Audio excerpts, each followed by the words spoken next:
Hey guys, let's talk about trend lines. So this is the secret to really growing your income over time. So the biggest thing with trends, right, is that most people have not quite set up their lifestyle so that their income is constantly trending upwards. Now, in order for your income to trend upwards, you have to start doing the activities that lead to developing income. We'll talk about this in just a few seconds. Also, if you want some help growing your business, maybe you're like an accountant or bookkeeper or thinking about starting a bookkeeping business, but you just don't know exactly what you don't know, or maybe your progress is not quite as fast what you want. If you want some help with that, go ahead and click on the link inside the description below. Book a call with me, see if I can help you out inside of our paid mentorship program. So, jumping into this thing. So, you either are improving or you're going backwards. It's extremely hard and rare to stay exactly the same. Now, the reason why is because like the whole economic system is designed for people not to stay the same, right? Think about it. Tax every year on what you make.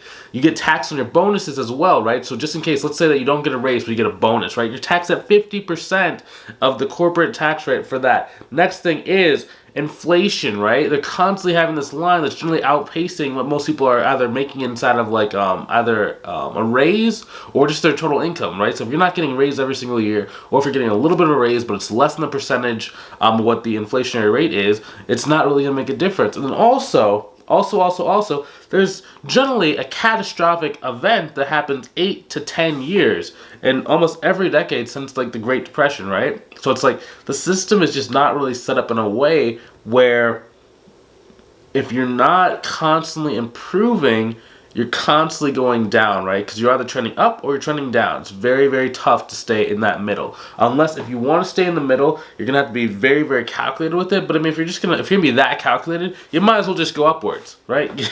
You might as well. So let's talk about that. So someone was saying to me the other day, they're like, Bryce, like, I asked them what their goals were in business. They said, my goal is $10,000 a month. It just doesn't really seem very realistic for me. And I was like, when you say realistic, like what does that mean to you specifically? And she was basically saying, well, I just never have made that much money both in my job, and I've never made that much money in a business. I just never started a business before. And I'm like, I think when it comes to like the internet, just businesses in general, there's a lot of fear around like 10 grand a month, which if you really like take a step back and put in perspective, $10,000 per month is really like the starting goal in order to really have like financial independence and financial freedom, especially when you have your own business, right? And you understand like the tax code. But the reason why it's like just the foundation is because it's not like we're trying to start like a brick and mortar business, right? If you're trying to start like a brick and mortar business and it was like a restaurant, you'd buy like, $100,000 worth of equipment, or you were starting some kind of franchise like a McDonald's where they required you to have, $100,000 or more in like capital on the side. You had to work at like a McDonald's for 2 years, then to go and purchase a building, get a new construction, go and take a loan out on the property, right? Where there's so much capital that's already invested. That's when failure is you're very close to failure, right? Because if you can't pay back those bills and those loans, then you have to go, out of business. But when you're doing professional services, if you have a job at the same time while you're starting professional services, the real cost to you is your emotional kind of bank account as well as your time bank account. And then the third one is your energy bank account, right? So energy is the hardest one, right? Because like oftentimes you're working a full-time job that they're working to the bone, right? In some cases, not really, like depending on what kind of job you have, it's pretty like, loose. But some people, if you have like a really tough job, or if it's really mentally draining, especially like if you're like middle management, maybe like a controller, director of finance, that can be, very tough on your energy levels, right? The next one is the emotional bank account. And that's just, can you handle the frustration of not making things work? And most people can't do that. That's why like you always want to get around people who know a little bit more than where you are, because they can actually tell you like, oh, I know you're frustrated right now, but if you just keep doing this XYZ thing for another like 1 month or 2 months, you're generally going to get XYZ results, right? And the reason why is because we know exactly where you've been and where you're trying to go. We can tell you the time frames based on like what's worked for us and what's worked for other people who we've worked with, right? So it's really having those expectations. So if you're trying to really recharge your emotions, you need to really have something that can set up your proper expectations, right? Because expectations are really going to dictate your emotions. And then once you know how to do that and you have like a long enough kind of perspective on what to expect, you're not going to be as emotional because it's just happening. So for example, I almost think of like the expectations in your emotional bank account almost like you're driving a car and you have like headlights, right? It's like the stronger your headlights are, the further into the future you can see, and the less fear you have, right? Versus if you have like really foggy, dingy headlights that, you know, like have all that kind of fog in them, right? And you can only see like 2 feet in front of you. You're probably very fearful, especially if you're on like a dark kind of twisty road and you can't see the twist or can't see the signs. You're gonna be a lot more fearful if you have like some new LED, crisp, bright lights that are like 30,000 feet in front of you, because now you know everything that's coming is like you can see, right? When you can see and you have clarity, then you're able to go and have confidence. Okay, clarity leads to confidence. Now, that's the biggest thing I've kind of learned, because it's just like, at this point in my career, like, no matter what happens, right, I have the skill set to understand, okay, so if I had to rebuild, I can just rebuild using step 1, step 2, step 3, step 4, step 5, step 6, step 7, step 8, step 9. Even if there's new technology, even if there's new like events, even if I have to like switch industries, right, I'm able to know and take the information, the skill sets that I've learned based on like doing, you know, mentorship programs, based on like buying masterminds and being around people who make a lot more money than me. I know how to get back at least to the point I'm at right now. Even if I had to go in, like, let's say that like I lost my name, I lost my audience, I lost my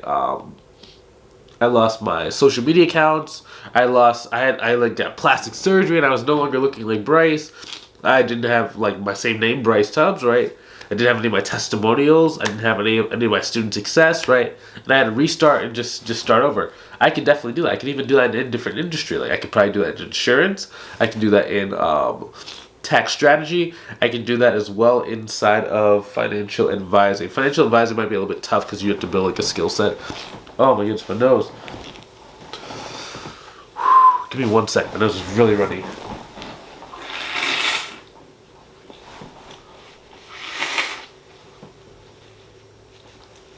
Sorry about that. I'm dealing with kind of a cold right now. But yeah.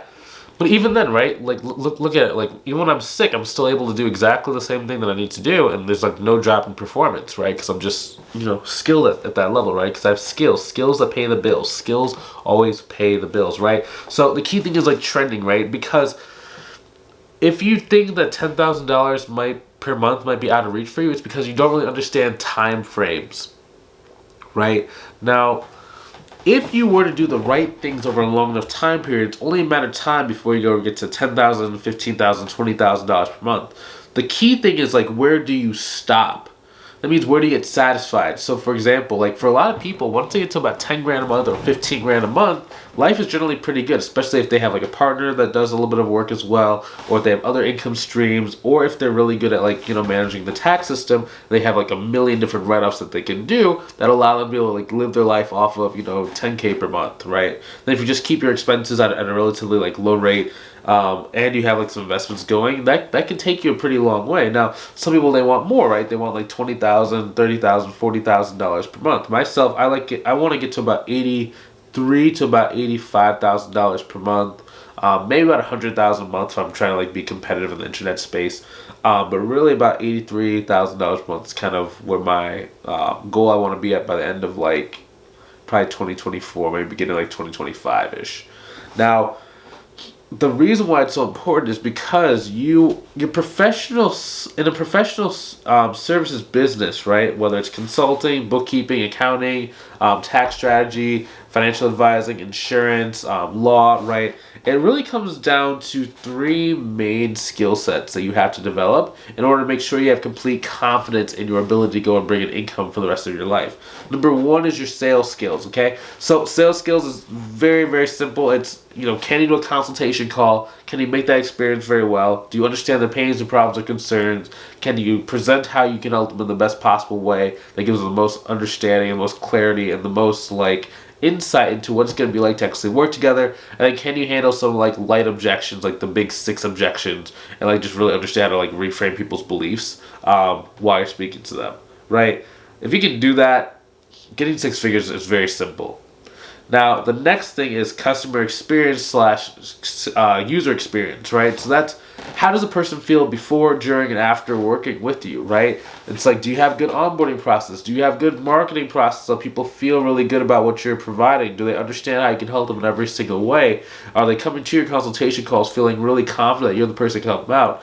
When you're doing a consultation call, are you like doing it in a way that's very, very easy and makes them understand what it's going to be like working with you? After they sign up with you, do you have a really good onboarding process? Then after that, do you have a really good process for like working with them, making sure they're continuously happy? Because if they're continuously happy, you can use them as testimonials, you can use their referrals, they can give you more clients, and they can stay with you for the rest of your business career, right? So it's like the better you get at that, if you're just going to get at sales and you're really good at like keeping the customers happy, you're going to be able to do just a lot, right? And over time, naturally, you're going to be able to go and get to wherever you want, right? That's the key thing, and that's going to come down to like your capacity. But that's also part of user experience. The next thing is going to be your audience slash qualified list growth. Okay, so basically what that means, right, is on the internet, if you're doing there's difference between business to consumer or business to business, right? So business to consumer is kind of like let's say that you're a personal trainer and you're teaching individuals how to go and like, burn fat, lose weight, build muscle, right? Generally, for those B2C audiences, for every for every follower you get, you can expect to get about $1 to $3 per month per follower. So if you have like 1,000, right? Let's say that on the low end, you're getting $1,000 per month from that list of followers, right?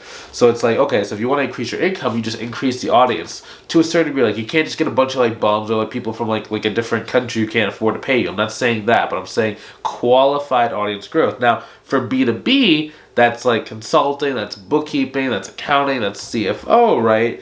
Generally, that number can be anywhere from 10x to 100x. So for every one follower you have, that can be worth. It can actually be up to about 1,000. I've seen some pretty high returns for some people, but it's like for every follower, it's like you'll get $10 or even like $1,000 per follower, right? I had a student who was doing about $15,119 per month, and he only had about 300 followers on Facebook. He had like 200 connections on LinkedIn, and that was really his audience. Like that's all he needed, right? And it was just crazy. So about for 500 people total, he was doing 15,119. That's not a lot, right? And even to like paint this picture, for example, so for me, if you're watching this on my YouTube channel, right, my YouTube channel, even though it is like a slower growing channel, right, because it is a very niche topic, it grows by 73 to about 100 subscribers every single month, so every single 30 days, right? Now, for me, my subscribers generally worth anywhere between about $10 and $12 per month per subscriber. So as long as I basically just keep like making good videos, my audience and the income related to that audience and to those videos keeps growing as well, right? Because in proportion to how much value you give, how large your audience grows, it's going to increase how much money you make. And then like there's a lot of different things you can do on the back end to kind of increase that as well. But just from like a basic level, I'm just like kind of breaking down from basic levels. So same thing with like my Facebook group, my LinkedIn, my Instagram, right? It's like right now I'm really working to crack Instagram wide open. It's a little bit trickier than what I anticipated it would be, just because of the way the advertising system is just kind of set up on Instagram. But it's like once we kind of crack that, that's really gonna be amazing, because it's like Instagram is really similar to like YouTube on steroids. Now, I like that for my mentorship program. If I was going to just do, CFO and bookkeeping only, like I didn't have a mentorship program, I'd only be on LinkedIn. I might be on YouTube, but mainly LinkedIn, right? Because LinkedIn is generally an easier platform to kind of grow on, because you don't need as many followers to kind of make some good money. But again, I'm trying to get to $83,000 a month, right? So that's why I have like both, because this is a very, very simple game, right? If you just go and get about 80,000 followers, you'll be at about $80,000 per month. It's a very kind of simple kind of game, right? Now, in some cases, like depending on how like for example, my Instagram is not necessarily like an audience; it's more of like a list of people who I'm building a relationship with. So it's not the same thing as like having like a YouTube channel. So you do need a lot more people to make a similar amount of money as what you do from like YouTube. So just one of those things, just balancing. Excuse me, let me wipe off my nose. So it's just a balancing act. But again, if you have those three skills, that means that Your audience is constantly growing, so you have new people who you can start the relationship with. If you understand do consultations and sales process correctly, so people really respect you and want to work with you, then if you know how to take good care of those clients, you're automatically going to be able to keep the clients who sign up with you, right? And you're automatically trending and trending and trending. And then when you feel like you don't want to grow your business anymore, you just stop the audience growth and you stop doing the consultation calls. You just work with your existing clients. And then rather than saying like 10K is extremely challenging, it's more just like, oh, it's just a matter of time before I actually get there. And then once you get to 10K, you have kind of a decision point towards like, do you want to keep growing your business, or do you want to kind of like just, chill, have the clients you have right now, and then just live a really relaxing, good life, and kind of recover from your corporate grind that you've probably been spending the last 5 to about 25 years doing. If that's you and that's what you want to do, then you have the choice. Now, if you want some help, like, yeah, I know we're talking about trend lines, I know we're talking about going the right direction, but that's if you're doing the right things. If you don't know what you're supposed to be doing on a day-to-day basis, a week-to-week basis, an hour-by-hour basis, a month-to-month basis, in order to grow your business, you don't have that confidence that you're moving in the right direction, go ahead and click on the link inside the description, either above or below the video. Book a call with me to see if I can help you out, because I can't help out everybody. Like, it's the mentorship program. The way we grow our business is very specific to personality types and the way that you like to go. Like, if you don't want to get clients who can pay you with between $500 to $5,000 a month, like if you want smaller clients, it might not be the best for you, right? My philosophy is I want to get clients that can afford to pay me, the best, because they're easiest to work with, in my opinion. Now, if you don't want that, or maybe it's just not a good fit, I'll let you know that, right? Because I only bring out people into my program who are a good fit, because at this moment in time we only bring out between about 10 to 12 people. So if you want to see if you qualify or if it's going to be a good fit for you to work inside of our mentorship program, go ahead and click on the link inside the description, either above or below the video, to book a call with me to see if I can help you. I'll talk to you soon. I'll see you later. Have a good day.